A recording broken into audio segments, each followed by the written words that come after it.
Jacques Fernic, bonjour. Bonjour.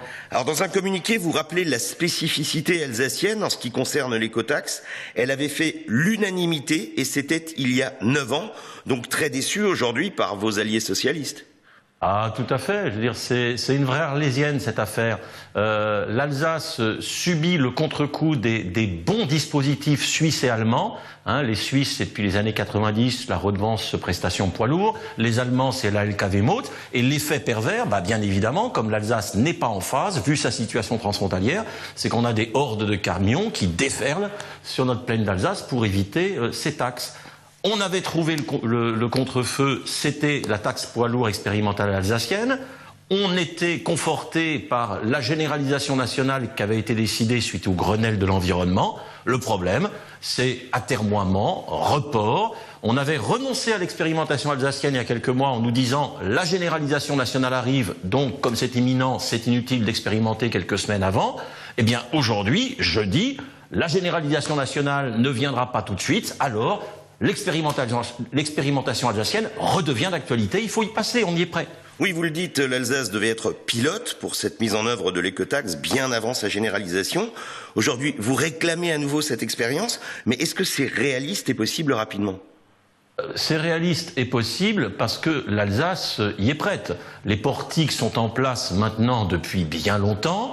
Les transporteurs, le monde économique a bien compris le dispositif. Alors bien sûr, il y a des râleurs, bien sûr, il y a des lobbies qui n'aiment pas le changement. Mais en Alsace, on est capable de jeter un coup d'œil du côté de la Suisse, du côté de l'Allemagne, pour voir que ces écotaxes n'ont pas détruit l'économie locale. Au contraire, elles l'ont confortée. Au contraire, cette taxe a permis de dégager des moyens importants. Cette année, 2012, c'est 4,3 milliards d'euros que l'Allemagne a pu injecter dans les investissements d'infrastructures grâce à cette taxe. Cette taxe, elle a un effet bénéfique et même pour le secteur de la logistique et des transports parce qu'elle l'aide à se réguler, elle l'aide à s'optimiser, elle l'aide à être plus efficace. Alors Philippe Richert a lui aussi publié hier soir un communiqué pas très éloigné du vôtre dans le ton et il souligne que ça n'est pas une question de droite ou de gauche. Est-ce qu'il pourrait être sensible à votre demande d'expérimentation selon vous ?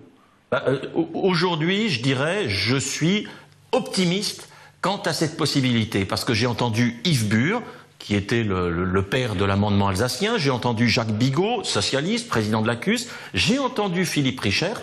Je me sens en phase avec leur déception, d'une part, et en phase avec leur appétit, leur intérêt pour que l'Alsace avance en pionnière. Ce qu'il faut, c'est avoir ce portage politique. Ce qu'il faut, c'est réussir à convaincre nationalement, parce que si le gouvernement a véritablement la volonté d'aboutir à terme, si ce report n'est pas un abandon, alors on a tout à gagner à une expérimentation gagnante dans une région qui le demande et qui en a besoin. Jacques Fernic, merci.